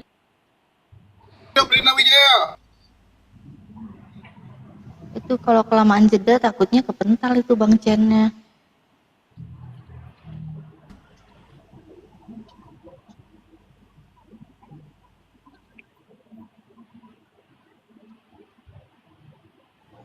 Halo. Oh iya. Ya Bang, aduh saya jadi gak enak nih saya ditelepon. Pas bener kan? Udah ceritakan aja kalau intinya kan saya sekarang udah balik lagi, udah masuk memeluk Islam lagi, udah itu aja kita bahas. Bagaimana kedepannya kita bantu untuk menjaga akidah-akidah ya anak-anak kita, ponakan-ponakan kita supaya nggak terjerat. Ini jadikan percontohan aja. Tetapi apa yang terjadi antara Chen dengan Ya, Lina? Bang Glenn, Bang Glenn. Ya. Ya, Bang Glenn, izin Bang Glenn, izin biar kita percepat aja biar Bang Chen-nya dengar. Bang Chen monitor nggak? Biar saya puterin langsung. Iya, saya dengar di sini. Aman. Oke, saya putarkan videonya ya. Banyak, tapi saya mau jawab sendiri. Ibu tahu Nah, kedengeran nggak? bansos di sini. Kedengeran. Sorry ya teman-teman. Ini lagi mode mahasiswa nih. Mode mahasiswa ini kayak gini nih, gontok-gontokan. Ayo gontok-gontokan. Suka-sukamu Tuhan. 18.30 saya mau kuliah. Saya manfaatkan waktu saya nih. Silakan siapa yang mau tarung derajat sama saya.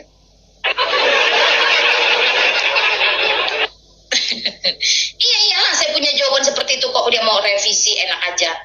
Ya, kalau kayak gitu berarti kamu tidak pantas, tidak layak berbincang-bincang dengan saya. Saya sangat eksklusif dan sangat confident dengan iman saya sebagai seorang reform Injili. Jadi you tidak usah utak-atik, I punya doktrin, I punya keyakinan, I punya iman. Ditambah bonus saya ini mantan Islam. Ya, paham kamu? Jadi tanya-tanya saja. Silakan naik. Nah, silakan naik. Iyalah. Kenapa katanya membulak-balikan? Siapa yang bisa membulak-balikan Yesus? Orang dia adalah Allah itu sendiri, dia adalah Tuhan itu sendiri, the one and only, satu-satunya, no others else. Lalu kenapa si Allah diganti? Si Allah memang pantas diganti karena dia tidak mencerminkan sebagai Allah. Dia tidak pernah bisa mencerminkan bahwa dirinya adalah Allah. Allah itu adalah pencipta, sumber segala kuasa. Saya tanya, di mana kuasanya kalau dia nuzul ke dunia jadi batu bentuk vagina? Di mana kuasanya kalau dia itu butuh bantuan setan-setan untuk menyesatkan manusia?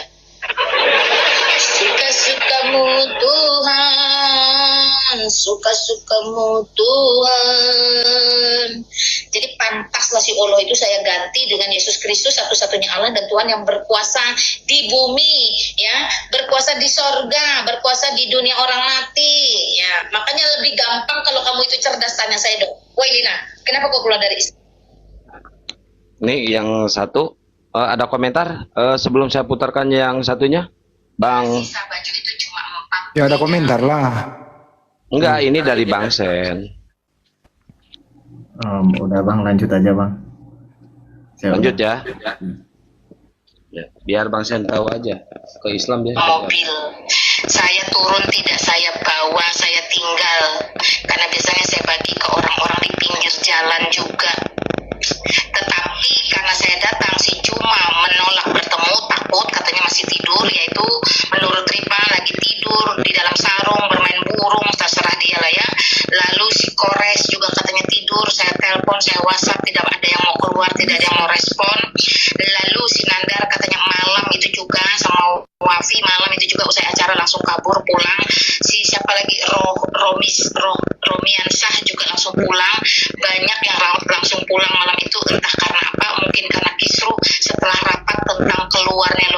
keluarnya si blokir permanen sambil membicarakan Lina Wijaya.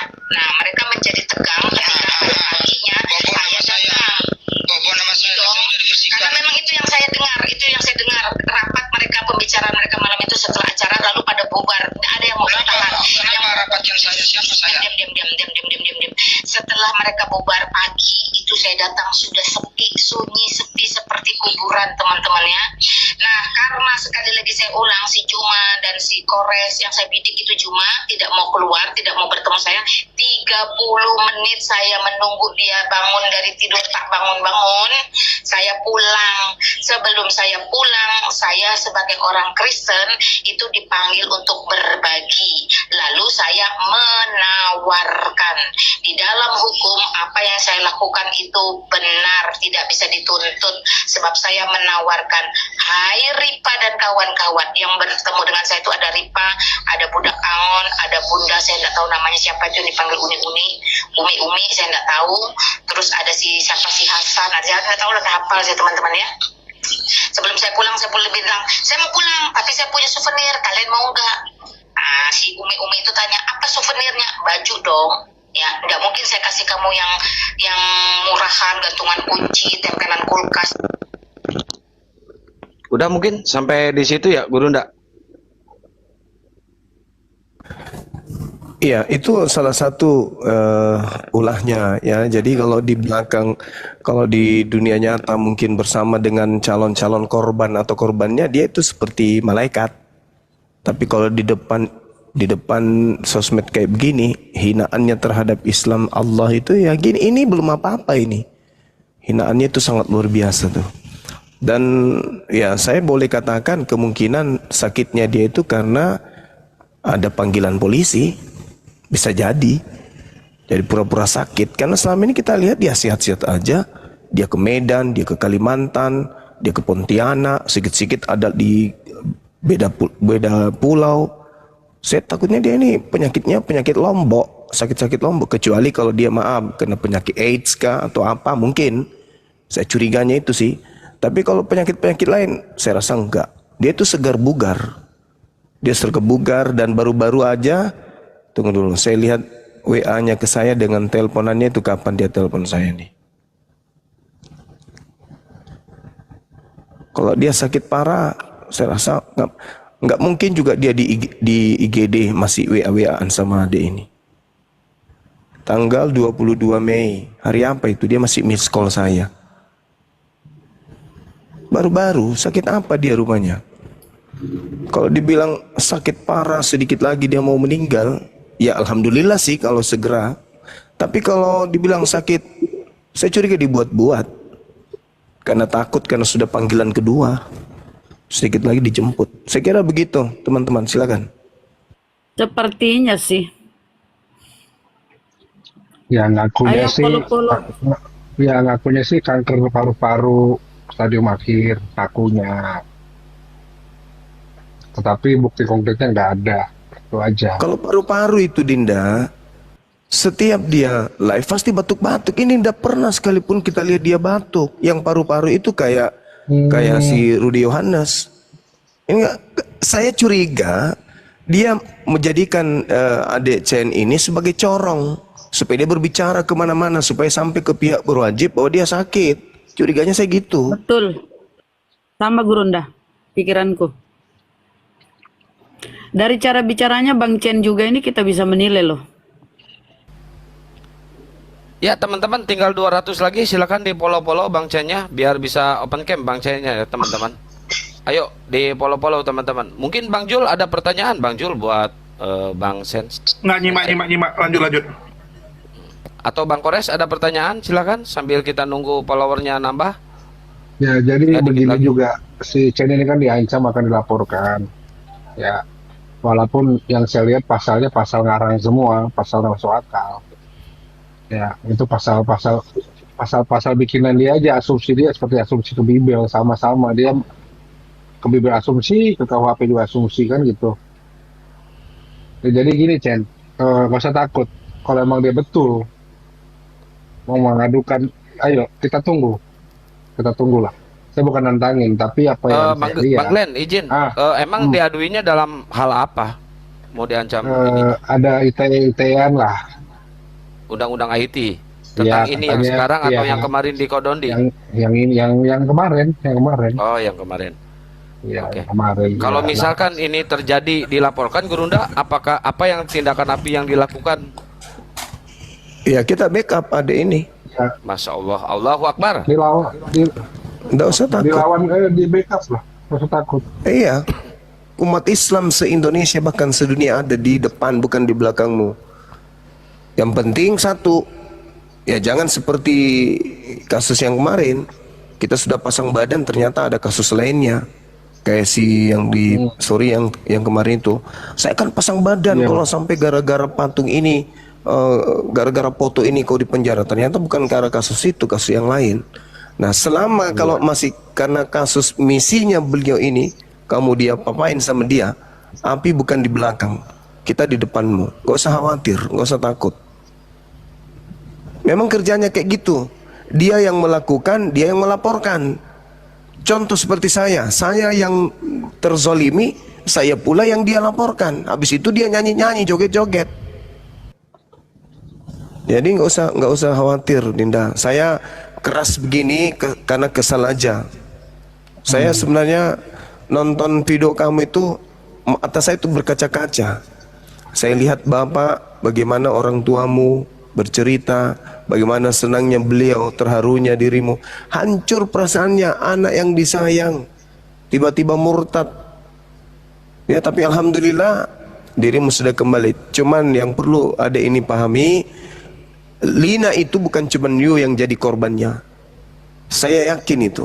Karena videonya dulu sebelum dia hapus videonya, itu banyak sekali kemudian euforia yang dia pertontonkan karena dia memenangkan jiwa-jiwa menurut dia. Itu. Jadi dirimu jangan terlalu merasa tersakiti karena tidak sama lagi, jangan. Entah kamu itu korban yang keberapa dari dia. Ya. Jadi nggak usah terlalu ini. Kalau di usia sekarang yang 50 tahun aja dia bisa menggait rondong kayakmu, bagaimana usia dulu mereka? Dia usia 30 tahun, 20 tahun, 40 tahun. Usia sudah bau tanah aja bisa kayak gitu, apalagi waktu masih muda. Jadi nggak usah kau tersakiti, bahkan kau harus kuat. Kami umat Islam bersama dengan dirimu, nggak usah khawatir.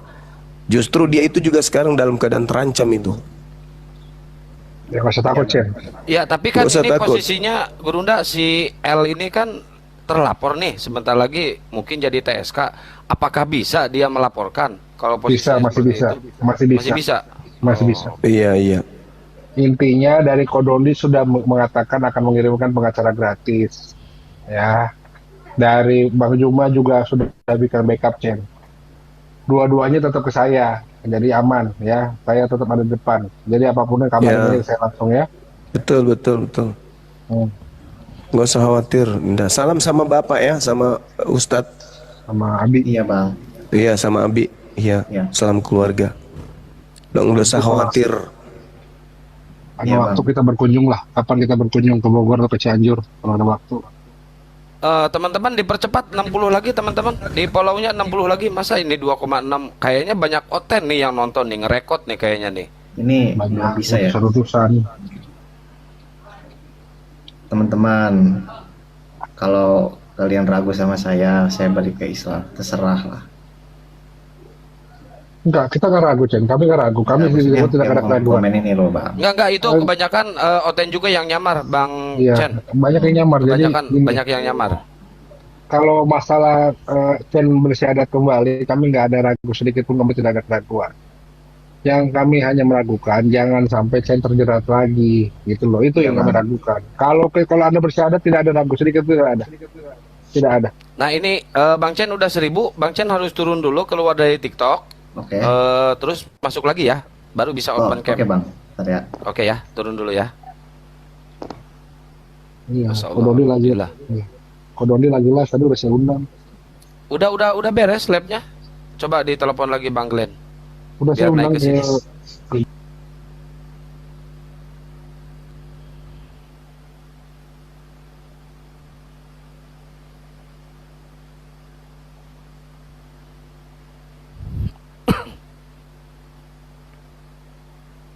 Aduh, belum bisa.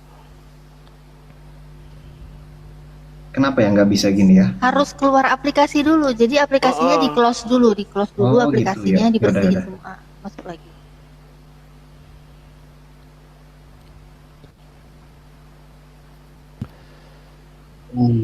Kata si Melisa di bawah ada dia tuh. Mel, naik Mel. Melisa, woi.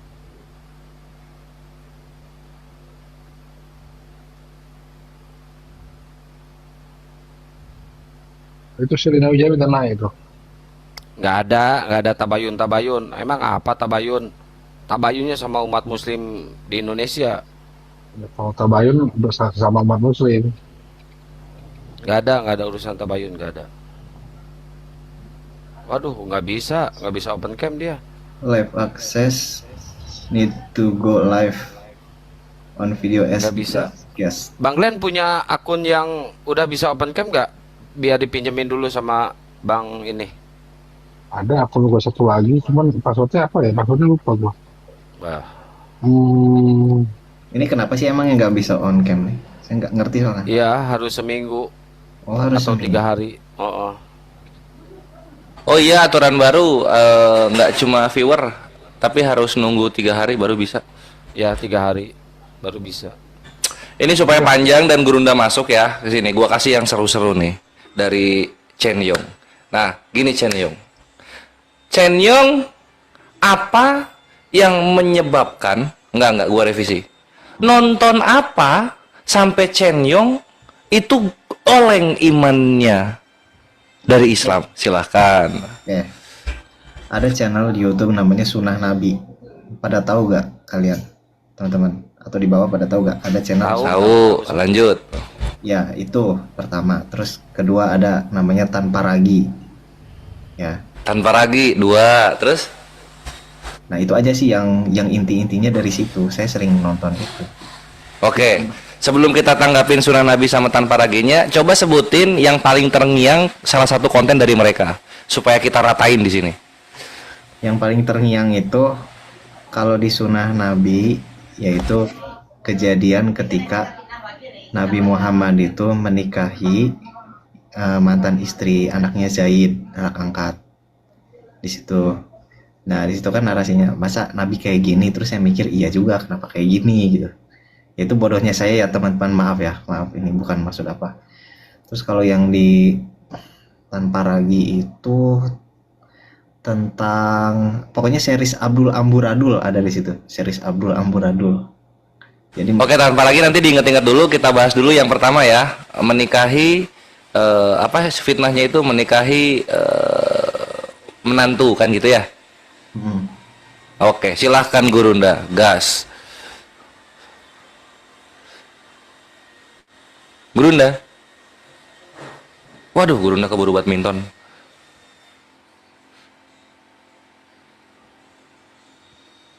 Mungkin agak jauh dari perangkat Gurunda. Kita tunggu aja Gurundanya. Oke, sambil nunggu Gurunda. Ah, ini udah masuk. Gimana deh? Iya, jadi Gurunda, kenapa si Chen Yong itu bisa oleng gitu iman Islam ya? Karena dia tergerus menonton channel Sunnah Nabi dan juga Tanpa Ragi. Nah, salah satu yang paling terngiang itu yang ketika membahas Nabi itu menikahi menantu, fitnahnya begitu. Silahkan Gurunda konterannya. Oh iya, mengenai Zainab. Jadi gini, latar belakangnya dulu, asbabul nuzul daripada ayat suci Al-Quran yang menceritakan itu surah Al-Ahzab ayat 37. Jadi Said itu bukan anak kandung Rasulullah, bukan anak kandung beliau. Beliau anak angkat, dan posisi Zainab ini bukan menantu. Baik pada saat dia menjadi istri daripada Said maupun setelahnya, dia bukan menantu. Kenapa? Karena Said ini bukan anak kandung, dia hanya anak angkat. Nah, adapun hikmah sampai ini dilakukan oleh Rasulullah untuk memutuskan mata rantai kebiasaan orang-orang jahiliyah waktu itu, yaitu gemar mengangkat anak menjadi anaknya, anak orang menjadi anaknya, sehingga mengganggu kemudian aturan tentang mahram. Contoh misalnya, ketika orang-orang pada zaman, jangan zaman itu, kalau tidak diputuskan oleh Rasulullah, maka akan terjadi sampai hari ini. Misalnya nih, Pak Bom-Bom, seorang muslim, tetangganya ada orang susah, karena tidak sanggup kemudian menyekolahkan anaknya, diambillah anak tetangganya itu sebagai anak angkat. Nah, yang terjadi pada zaman itu, anak angkat ya anak kandung, tidur bersama, bergaul bersama, dan seterusnya. Apakah keadaan itu masih bisa bertahan beberapa dekade ke depan? Belum tentu. Sedangkan hari ini banyak orang yang kemudian anak kandungnya aja dituin, apalagi kalau cuma anak angkat. Nah sekarang kalau muncul orang-orang jahat, nah ini cantik anaknya, anakmu aku ambil anak angkat ya, cantik juga di sana anakmu, kau ambil anak angkat ya, sehingga terjadi banyak kemungkinan yang hal-hal seperti itu terjadi, sehingga itu ingin dipatahkan oleh Rasulullah. Nggak boleh lagi ada anak angkat. Anak angkat itu adalah bukan anakmu, maka dia boleh kau nikahi.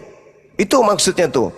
Jadi Rasulullah Muhammad SAW ingin mematahkan itu, dan itu memang sudah perintah Allah dalam Al-Quran surah Al-Ahzab ayat 37 yang saya katakan tadi. Di situ Allah mengatakan, falamma qada Zaidun minha wataran zawwajna kaha likai la yakuna alal mu'minina haraj fi azwaji adiyaihim. Nah, ini sebenarnya sudah kelihatannya sih sudah diterangkan sama orang tua daripada adik kita ini, apalagi beliau adalah ustadz. Nah, saya kira begitu. Itu hikmahnya. Itu hikmahnya yang terjadi kepada baginda Rasulullah Muhammad sallallahu alaihi wasallam. Mematahkan kemudian, ya, tanggapan-tanggapan bahwasanya anak angkat itu nggak ada tuh anak angkat. Jadi harus ada pembatasan mahram. Seperti itu. Itu salah satu hikmahnya. Silakan. Yang lain ditambahkan. Iya. Nah, Chenyon. Ya bang. Dalam apa? Dalam kita yang bergerak di sini membantai syubhat dan fitnah dari mereka, itu mempunyai karakter gini. Setiap ini lu ingat-ingat ya, setiap fitnah dan hujat mereka terhadap Islam itu wallahi akan selalu berbalik kepada iman mereka sendiri. Itu akan selalu berbalik kepada iman mereka sendiri. Mereka bilang itu adalah najis dan nista ketika menikahi menantunya sendiri, walaupun itu fitnah, gitu. Karena posisinya sudah cerai dan tidak ada menantu mertua di dalamnya, kan gitu. Nah, kalau misalnya memang buat tanpa ragi dan sunnah Nabi itu adalah najis dan fitnah, terus kenapa nenek moyang Tuhannya mereka di Kejadian 18 nomor 6 sampai 11 itu ada Yehuda menggauli menantunya Tamar, prot-prot itu sampai keluar anak. Kenapa bisa begitu? Nah, Cenyong kepikiran nggak ke sana? Enggak, saya malah nggak tahu itu bang. Ah, nggak tahu kan? Disembunyiin sama mereka. Mereka akan menyembunyikan yang mereka hujat. Jadi gini konsepnya. Wah, nggak apa-apa kita menghujat kitab kita, yang penting Islam sakit hati. Padahal yang mereka fitnah, tadi contohnya yang tadi itu ada di kitab mereka sendiri. Gitu loh. Bang. Di prot-prot itu menantunya sama mertuanya jadi anak. Saya boleh cerita lagi nggak yang bikin? Boleh banget. Lanjut, Chen. Oke, jadi itu yang pertama tadi ya, itu kalau dari Al-Quran. Terus dari sejarah bang, kalau saya dulu kan nonton Sunnah Nabi itu ada yang namanya pada zaman itu Ka'bah Putih, Zulkalasah namanya ya, dari Yaman tuh. Nah terus Hajar Aswad itu menurut sejarah itu pernah diambil bang, pernah dirampok sama perampok-rampok itu, terus dipecahin jadi sampai sekarang tuh jadi 7 bagian. Nah terus saya mikirnya gini bang, ini mohon maaf ya dangkalnya pikiran saya, mohon jangan dihakimi. Saya mikirnya gini bang, Hajar Aswad itu kan batu suci gitu ya, batu yang disucikan. Kenapa itu bisa dicolong terus bisa dipecahin sampai 7 bagian? Padahal Makkah aja pas mau diserang sama Abraha, sama Raja Abraha pada zaman Nabi Muhammad lahir, itu kan Allah langsung nurunkan bala bantuan ini, apa dari burung ababil tuh ya. Nah, kenapa ketika batu itu diambil oleh perampok-perampok yang punya Ka'bah putih dari Yaman itu bisa keambil gitu. Jadi saya mikir kayak ini bener gak gitu, ini bener gak sih keajaiban-keajaiban kayak gini, tapi kok bisa jadi pecah gini, batu Hajar Aswadnya diambil gitu. Ya itu Bang, silakan Bang, mohon maaf. Ya, aku masuk bentar ya sebelum aku makan lagi. Ya, ini mungkin buat Chen, lu harus lihat juga bagaimana tabut perjanjian yang begitu luar biasa sakral bagi orang-orang sebelah, bahkan nggak sengaja nyentuh aja bisa meninggoy. Tapi sekarang tabutnya hilang, entah kemana ya, bisa hilang, nggak tahu kemana. Oke, lanjut Bang coba. Ya, Iya. sebelum lanjut, Res, izin. Bang Chen, itu saya kirim ke WA akun satunya biar bisa on cam. Boleh? Oh iya Bang, oke, nanti ntar saya buka WA dulu ya. Saya soalnya tadi matiin. Bentar. Ya, masuk aja pakai akun itu. Dan teman-teman moderator yang di bawah khususnya ya Bang Stilo dan lain-lain, tolong yang menghujat diblokir aja ya. Yang komennya macam-macam diblokir aja ya teman-teman. Karena ini nggak komennya itu nggak bermoral ya. Diblokir aja. Ya silakan lanjut Res. Ya. Jadi Gurunda, menurut Gurunda bagaimana nih dengan fenomena Chen dan juga alhamdulillah ya ini Allah langsung menjawab makarnya Lina langsung dengan orang terdekatnya kembali ke Islam itu. Itu tanggapan Gurunda gimana tuh mengenai fenomena seperti ini Gurunda?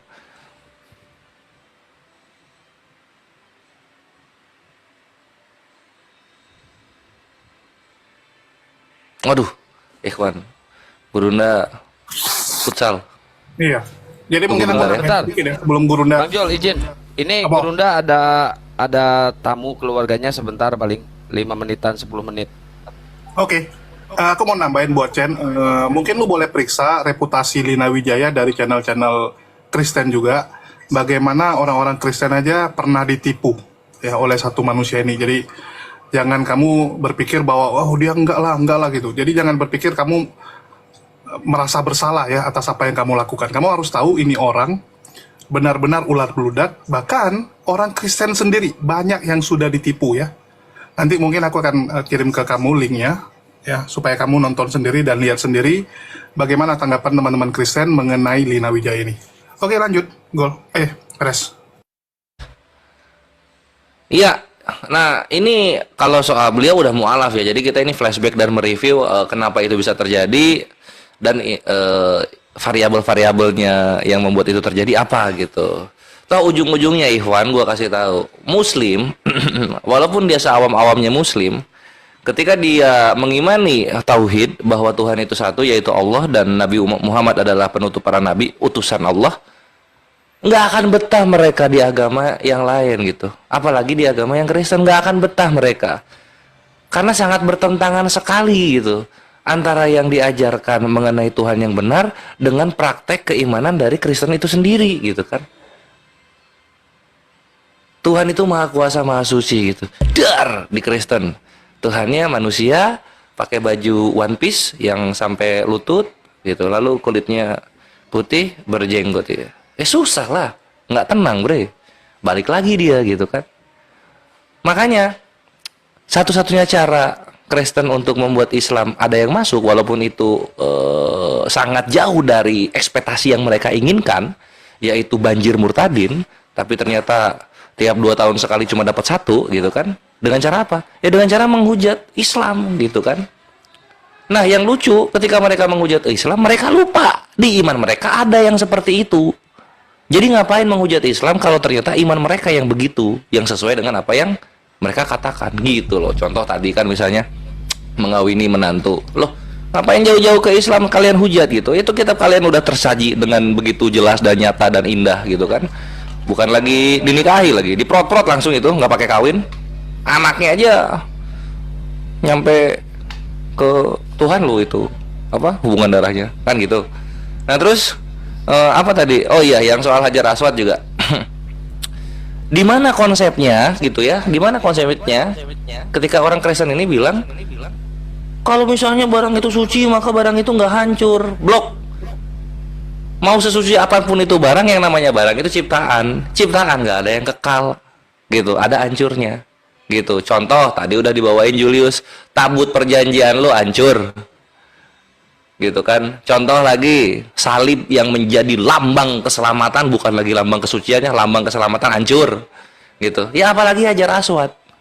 Cuman posisinya berbeda dengan tabut perjanjian dan salibnya Kristen. Kalau Hajar Aswad masih ada jejaknya, masih bisa kelihatan. Tabut perjanjian hilang, nggak tahu kemana. Salib yang menjadi keselamatan simbol juga nggak tahu kemana. Gitu loh kawanku. Nah di sini gue tekankan lagi kepada kalian ikhwan gitu. Inilah gunanya ilmu komparasi gitu. Sehingga yang penghujat ini dia akan terdiam sendiri. Karena ketika di-compare, imannya yang cocok dengan hujatannya mereka. Selamat datang di kebenaran. Gitu bre. Ya teman-teman moderator, kalau ada permintaan dari akun yang namanya Kangen Ramadan, di up ya. Nama akunnya Kangen Ramadan ya. Moderator pada nyimak nggak? Moderator di bawah. Nyimak. Baik. Kangen Ramadan ya nama akunnya, silahkan nanti di up ya. Nah ini gue supaya mancing apa namanya supporternya Edis keluar ya. Di sini gue akan memberitahukan kepada kalian Kristen yang support Edis dan juga orang-orang pembenci Islam yang selalu bersama Edis. Ini gue kasih tahu, Edis sedang membangun rumah ya, membangun rumah untuk keperluan penginjilan itu. Mohon kalian bantu transfer, nggak peduli gue uangnya dari mana. Mau kalian berbuat kriminal, mau kalian pakai uang tabungan keluarga kalian, mau kalian utang ke kantor, kalian transfer uang kalian sampai rumah itu jadi blok, ya. Nggak mau tahu tahun ini rumah yang Edis program harus jadi. Itu sudah. Halo, Kangen Ramadan. Kangen Ramadan, mukanya mirip Bang Kores. Tepuk tangan dulu kawan-kawan.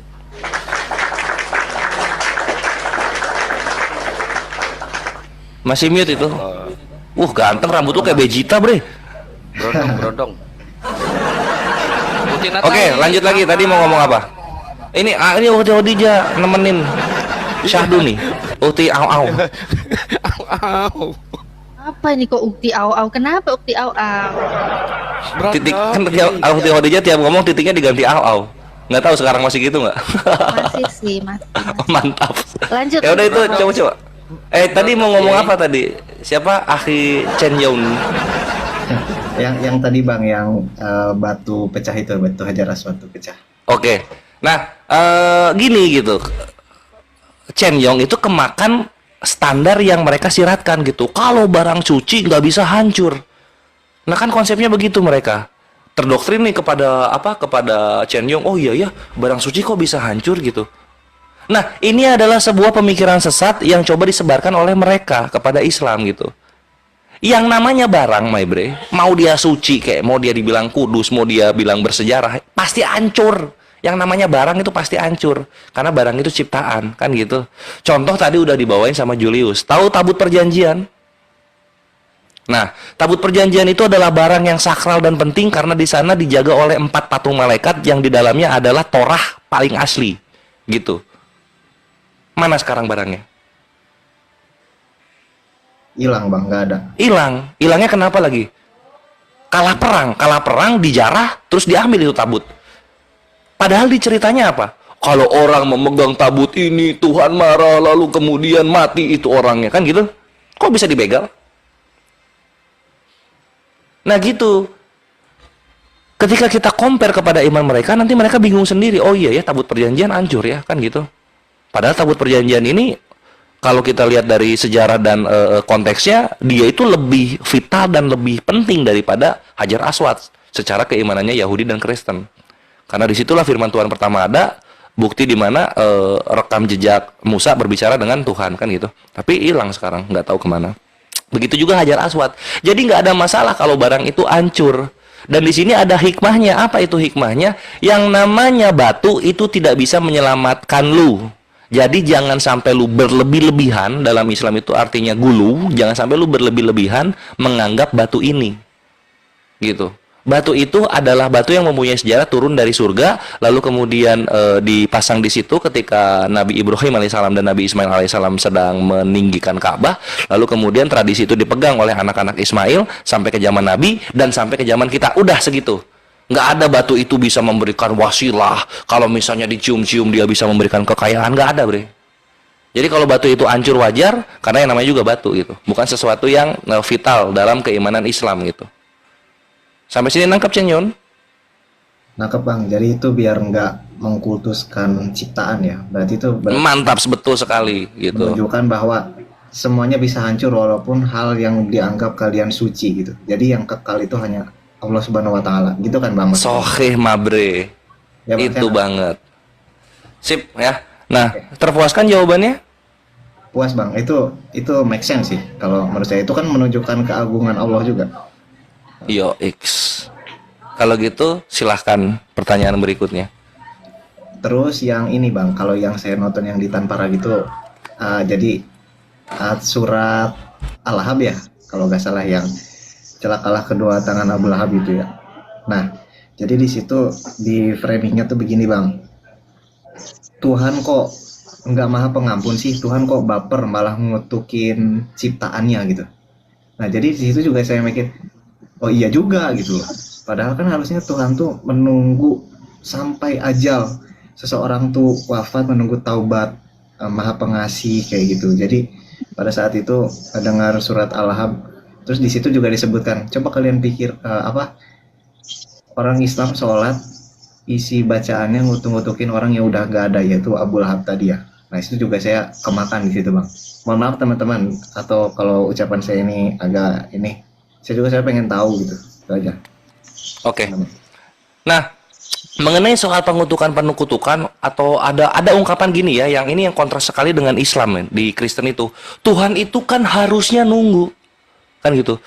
Tuhan itu harusnya kan menunggu dia bertobat lalu kemudian mengampuninya. Gitu bahasanya ya. Sekarang gua tanya secara logika. Ketika lu mengharuskan Tuhan begitu, ini Tuhan jongos lu atau sesembahan lu? Berarti siapa lu ngatur-ngatur Tuhan? Iya enggak? Kita ini milik Tuhan, milik Allah Subhanahu wa taala gitu. Kita mau diapain itu terserah Allah karena kita miliknya. Apa yang kita lakukan kepada Allah gitu ya, kita beribadah, kita menyembah, kita membaik-baiki Allah, kita mau menghujat misalnya, nauzubillah min dzalik, menghujat kemahakuasaan Allah, itu tidak akan mengurangi atau menambahi kesempurnaan dari Tuhan kita Allah Subhanahu wa taala. Setuju nggak? Jadi ngapain kita mengharuskan gitu? Kalau Allah sudah berkehendak begitu, begitulah terjadinya. Sekarang kita sebagai manusia gimana? Bukan kita menghakimi Allah, karena Abu Lahab dan kita adalah milik Allah. Yang kita ambil adalah hikmah dari apa yang terjadi dengan kehidupannya Abu Lahab. Dia dikasih kesempatan selama hidup, kenapa dia nggak bertobat? Sampai Allah menurunkan firman yang nanti menjadi bahan pengingat manusia-manusia sampai akhir zaman. Itu yang menjadi ibroh, itu yang menjadi pelajaran bagi kita, bre. Bukan kita mengkoreksi lalu dengan gegabah dan sombong kita mendikte Tuhan itu harusnya gimana, nggak gitu dalam Islam. Gitu loh. Itulah kontrasnya kita dengan Kristen, di mana kita itu sangat taat dan patuh dan berserah diri kepada Tuhan semesta alam. Kalau di kekristenan pasti pernah mendengar lu Chen Yon, biarkan Tuhan bekerja untuk kita, iya nggak? Pernah Bang, iya. Iya, gitu. Itu bedanya, bre. Nah, kita tuh ya Allah, ampunilah dosa-dosa kami kalau sampai berkata seperti itu kepada Allah. Biarkanlah Tuhan bekerja. Ya anjir. Ini Tuhan yang nyiptain kita. Lu bilang dia bekerja buat kita. Otak lu di mana? Gitu. Jadi itu ya, Chen Yon, sangatlah tidak pantas ketika seorang muslim, seorang hamba yang berserah diri kepada Tuhan semesta alam, mendikte Tuhan itu harus ngapain. Padahal dalam kisah Abu Lahab banyak sekali pelajaran yang bisa kita ambil supaya kita tidak seperti dia. Gitu. Jadi ini pola mindset berpikir, bagaimana memandang Tuhan, itu nanti yang berpengaruh terhadap keimanan kita gitu. Dimana kekristenan itu seakan-akan Tuhan itu menjadi pelayan kita, bekerja untuk kita, sedangkan dalam Islam kitalah yang beribadah untuk Allah Subhanahu wa taala, kitalah yang mengikuti apa yang segala diperintahkan oleh Allah dan menjauhi apa yang Allah larang gitu. Itu perbedaannya, bre. Makanya gue sangat proud dan bangga dengan Islam gitu, karena kita tahu bagaimana kita bersikap terhadap Tuhan semesta alam. Chen Yon, ini gue kasih contoh dikit. Nggak usah ke Tuhan dulu deh, nggak usah ke Allah dulu. Chen Yong kerja nggak? Saya masih kuliah, Bang. Masih kuliah, oke. Ketika dosen ngajar gitu, ada nggak Chen Yong kayak gini? Ini dosen ngajarnya harusnya nggak begini. Harusnya kalau ada yang nggak ngerti itu jangan dimarahin, tapi dipeluk, disayang supaya dia ngerti. Ada nggak Chen Yong kepikiran kayak gitu? Pernah sih. Diungkapkan nggak? Enggak bisa. Ya, kenapa nggak diungkapkan? Ya marah lah terjadi. Dia lebih Iya, ngerti lah cara ngajar. Iya, dia lebih ngerti kan, dan kita tahu kalau kita begitu itu nggak ada adabnya kan? Ya. Iya, apalagi ke Tuhan semesta alam, Allah Subhanahu wa Ta'ala yang menciptakan dosen dan mahasiswa kan gitu. Gitu Chen Yong. Sampai sini nangkep? Nangkep. Satu lagi, Bang. Terpuaskan nggak? Tunggu dulu. Kalau belum terpuaskan nanti lanjut lagi. Puas, Bang. Jadi artinya Alhamdulillah. Silakan. Nah, ini Akhi Gen mau nambahin. Dia mau menambahin soal sisi hukum. Iya, bukan. Jadi Oh, bukan. surat Al-Ahqaf tadi ya. Ini sebenarnya membuktikan bahwa keagungan Al-Qur'an. Kenapa? Surat Al-Ahqaf itu diturunkan itu kan tahun keempat kenabian. Sedangkan Abu Lahab itu meninggal itu tahun kedua Hijriah. Jadi kalau memang betul Abu Lahab ingin membuktikan Al-Quran itu salah, dia tinggal bertobat. Tetapi buktinya sampai akhir hayat dia tidak pernah bertobat. Itu dia. Jadi sebenarnya apa yang dibahas itu adalah membuktikan keagungan Al-Quran itu sendiri gitu loh. Kalau memang Abu Lahab ingin membuktikan Al-Quran salah, dia tinggal bertobat selesai. Tetapi karena di surat itu dituliskan seperti itu, makanya Abu Lahab tidak pernah bertobat sampai dia meninggal. Jadi apa yang dibawa sama dia itu, sama mereka itu menjebak mereka sendiri sebenarnya. Mereka itu ingin memberikan syubhat kepada Al-Quran, tetapi kisah itu membuktikan keagungan Al-Quran itu sendiri. Bahwa Al-Quran itu maha betul, maha benar. Begitu, Chen ya. Mantap. Nangkep nggak yang dimaksud sama Akhi Glenn itu? nangkep, Bang. Gimana? Ya, itu kan suratnya tahun keempat kenabian ya. Nah, terus kalau memang Abu Lahab gak mau tobat, ya udah gitu. Allah lebih tahu. Ya kan sampai akhirnya juga nggak tobat, bener. Iya, padahal suratnya udah turun gitu. Iya. Ini kan orang-orang kafir Quraisy tahu nih ada surat kayak begitu kan gitu. Ya harusnya itu kan sebagai pengingat dari Allah, harusnya kalau dia memang mau bertobat, pikirlah dari situ. Tapi setelah dikasih itu juga, ya bentuk keadilan Allah juga, Allah Subhanahu Wa Taala tuh ngasih peringatan dulu, tapi orang-orangnya aja nggak mau tobat gitu ya maksudnya kan? Iya, itu benar. Lu Chen, cerdas lu sebenarnya. Iya, makanya balik lagi kan.